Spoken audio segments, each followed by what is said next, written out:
right, dude. So, did you just tune this thing up? Is that what happened here? Yeah, we turned the boost up. So I'm gonna have Brian come over, pull the data log off of it, take a look at it, and make sure everything's safe. Car felt a lot faster. Because I was on that bank and you were throwing up so much more shit than yesterday, which is like, you're already throwing up a lot, but just like, oh my God. Yeah, it felt pretty good. So. You went by and the whole crowd like Ric Flair wooed. It was fucking awesome. We were like, whoa!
Yeah, well, nothing like waiting till the last lap to break the transmission. So at least we got a good weekend out of it. You snapped the trans? Yep. Oh boy.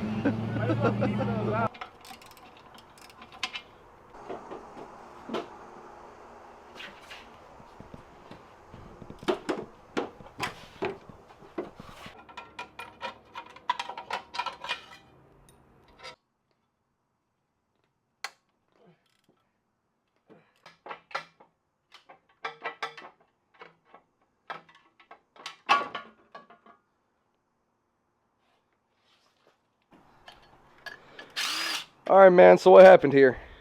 Yeah, so we finally finished off the transmission that was in the car. I mean, I can't really be upset because that transmission's about 14 years old. It was in the GTO when I bought it from the dealer, and then used it in every single one of my drift cars since then. Had a lot of horsepower and a lot of abuse, so I think it's about time to swap it out because it doesn't have third or fourth gear anymore.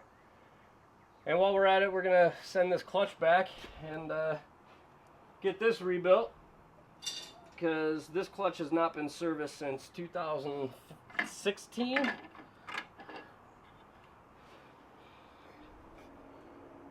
South bend clutch, man. This thing's still in actually pretty good condition. That's in good condition after going through like 1,100 horsepower. Oh yeah, there's plenty of life left in this thing actually. Wow. It's actually not bad at all. Plate looks good. It's a twin disc. I don't have the other disc out yet, but... Do you have to, and that's the one you have to send back, right? Yeah, I'm going to ship that back out to South Bend, and they're going to go through it, rebuild it, send it back. Just figure no sense in putting the same clutch back in it.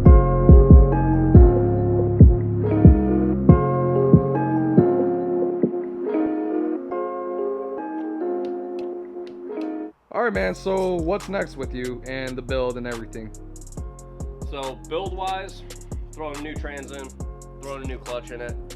There were a couple other little things that I need to take a look at. I got to drain the fuel that we stuck in it out because we started running a little bit lean with the fuel from the track. So I get the fuel out of it, put my fuel that I tuned on in the car, and then next event we're going to is Whalley LS Fest. So that should be a blast. It's been quite a few years since I've been there. Really tight competition there, so it's gonna be my first time back in the hot seat for competition in quite a few years, and I'm really looking forward to it. So that should be a good event, and I'm just stoked to go back in September. All right, man. So tell me about the event. How'd you like it? So No Star Bash was absolutely awesome. You know, even a couple issues we had aside, it was still a really good weekend. First day, we kind of were just trying to get the car dialed in. So you guys might have seen in some of my earlier videos, we did change some suspension setups and alignment issues that we had on the car. We fixed all that, and after doing that, the car just had enormous amounts of grip more than it did before. So Jonathan Nairn actually helped me get the car set up, gave me some pointers as to where to go with spring rates and alignment. Changed alignment up, tons more grip in the rear.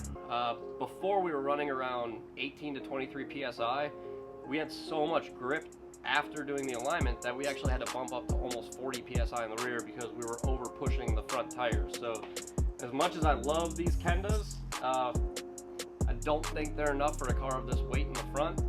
Maybe we'll try some other stuff to adjust that, but I might have to go back to an NT05 in the front. But in the rear, I mean, these tires are absolutely awesome, especially for the price.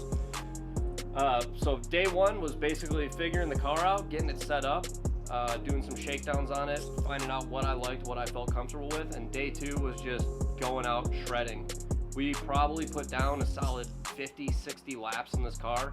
We were getting 6 to 7 laps per set of tires, and we went through 18 tires over the weekend, so you know, solid amount of seat time. Got tons of tandem practice in, not only with fast cars, following like Jonathan Hurst and his 1,000 horsepower G37, all the way down to following a 200 horsepower E36 and getting some left foot braking practice in. But great event, can't wait to go back. DriftIndy staff, always awesome, putting on the best events, so be sure to check those guys out. Can't recommend them enough. Awesome. All right, well, I mean, that's No Star Bash, and that's the event. We had a good time. I hope you guys really like this video. My good friend behind the camera, Mikey Graham, put it together for me. So if you guys can go ahead, go over to his channel, give him a follow. He's building a really rad bus that I think you guys should check out. If you like building stuff, you'll really like it. So check that out. Maybe I can get him to come film more cool videos for me. But for now, that's going to be it for this one. So like the video if you liked it. Subscribe to the channel if you're new. Follow the builds along. Until the next one, I'll catch you guys later.